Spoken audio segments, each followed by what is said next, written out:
क्या देश की होने वाली है बत्ती गुल? क्या देश अंधेरे में जाने वाला है? ये सवाल आजकल लोगों को बेहद डरा रहे हैं, क्योंकि जिस तरह से देश में कोयले की कमी होने की बातें उठ रही हैं, उससे आने वाले समय में बिजली आपूर्ति में कमी देखी जा रही है, जिससे बिजली संकट की समस्या काफी गहराने वाली है। उससे लोग काफी परेशान हो गए हैं। लेकिन क्या है इसकी सच्चाई और क्या वाकई में देश में बिजली की कमी होने वाली है? इन सवालों का जवाब हम आपको बताएंगे, लेकिन उससे पहले हम आपको बताते हैं कि कोयले की कमी और बिजली आपूर्ति को लेकर ऊर्जा मंत्री ने क्या कहा है। केंद्रीय ऊर्जा मंत्री आर.के. सिंह ने रविवार को कहा कि दिल्ली में बिजली की कोई कमी नहीं है। उन्होंने आश्वासन दिया कि आगे भी कोयले की आपूर्ति बनी रहेगी।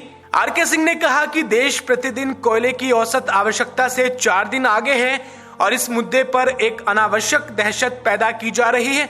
राज्य निश्चित रूप से घबराते दिख रहे हैं। केंद्र का मानना है कि चिंता करने की जरूरत नहीं है। उन्होंने कहा कि मैंने भारतीय गैस प्राधिकरण लिमिटेड से देश भर के बिजली स्टेशनों को आवश्यक मात्रा में गैस की आपूर्ति जारी रखने के लिए कहा है। उन्होंने आश्वासन दिया है कि आपूर्ति जारी रहेगी। ना तो पहले गैस की कमी थी और ना ही भविष्य में होगी। आइए अब हम आपको बताते हैं कि दरअसल भारत में राज्यों में कोयले की वास्तविक स्थिति क्या है। सबसे पहले यदि हम महाराष्ट्र की बात करें तो महाराष्ट्र में कोयले की कमी के कारण 13 थर्मल पावर प्लांट बंद होने के साथ महाराष्ट्र राज्य विद्युत नियामक आयोग ने नागरिकों से पीक आवर्स के दौरान बिजली का कम से कम उपयोग करने की अपील की है। ऊर्जा विभाग ने एक सर्कुलर में कहा कि कोयले की कमी के चलते MSEDCL को बिजली की आपूर्ति करने वाले विभिन्न ताप विद्युत संयंत्रों के 13 सेट फिलहाल बंद कर दिए गए हैं। इस वजह से 3,330 मेगावाट बिजली आपूर्ति बंद कर दी गई है। प्रयास किए जा रहे हैं कि बिजली की कमी को पूरा करने के लिए आपातकालीन खरीद सहित पनबिजली और अन्य स्रोतों से बिजली की आपूर्ति प्रदान करने के लिए बनाया गया है।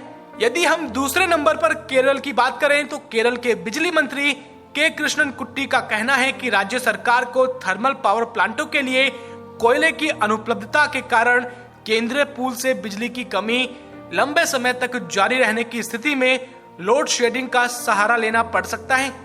कोयले की कमी के कारण 4 थर्मल स्टेशन बंद होने से राज्य पिछले कुछ दिनों से सेंट्रल पूल से 15% बिजली की कमी का सामना कर रहा है, लेकिन अभी तक लोड शेडिंग नहीं हुई है।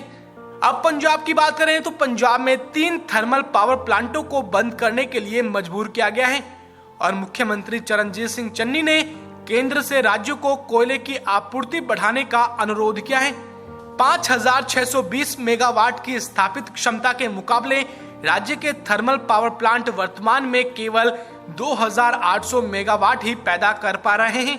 कोयले की कमी के कारण पंजाब में लहर मोहब्बत, रोपड़, राजपुरा, तलवंडी साबो और गोइंदवाल साहिब सहित ताप विद्युत संयंत्र केवल 1 से 4 दिनों के लिए बिजली पैदा कर सकते हैं। अब यदि कर्नाटक की बात करें तो कर्नाटक में कोयले की कमी के कारण संभावित बिजली संकट के मद्देनजर कर्नाटक के मुख्यमंत्री बसवराज बोम्मई ने रविवार को कहा कि उन्होंने केंद्र से राज्य को कोयले की आपूर्ति बढ़ाने के लिए कहा है। उन्होंने कहा कि मैं पहले ही कह चुका हूं कि हमने केंद्र से कोयले की आपूर्ति 4 रैक बढ़ाने का अनुरोध किया है। उन्होंने कहा कि कर्नाटक को महाराष्ट्र के चंद्रपुर और ओडिशा में महानदी कोलफील्ड्स लिमिटेड की खदानों से कोयले का आवंटन मिला है और दोनों परियोजनाओं को मंजूरी की जरूरत है। उन्होंने केंद्र सरकार से इस प्रक्रिया में तेजी लाने का अनुरोध किया है। अब यदि हम दिल्ली की बात करें तो दिल्ली के मुख्यमंत्री अरविंद केजरीवाल का कहना है कि राष्ट्रीय राजधानी को कोयले की कमी के कारण बिजली संकट का सामना करना पड़ सकता है। उन्होंने प्रधानमंत्री नरेंद्र मोदी से हस्तक्षेप करने का आग्रह किया ताकि कोयले और गैस को बिजली की आपूर्ति करने वाले संयंत्रों में बदल दिया जा सके। अब यदि हम आंकड़ों की बात करें तो central electricity authority of India के आंकड़ों के मुताबिक देश थर्मल प्लांटों में कोयले के भंडार की अभूतपूर्व कमी का सामना कर रहा है, जिससे बिजली संकट पैदा हो सकता है।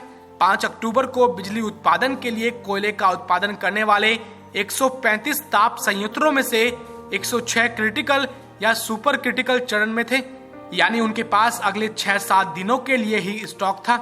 आपसे अनुरोध है कि आप इस खबर को अधिक से अधिक शेयर कीजिए, साथ ही नीचे दिए गए कमेंट बॉक्स में अपनी राय जरूर रखें, क्योंकि आपकी राय सबसे अहम है। फिलहाल के लिए इतना ही। देश दुनिया की बाकी खबरों को जानने के लिए आप देखते रहिए VFN न्यूज।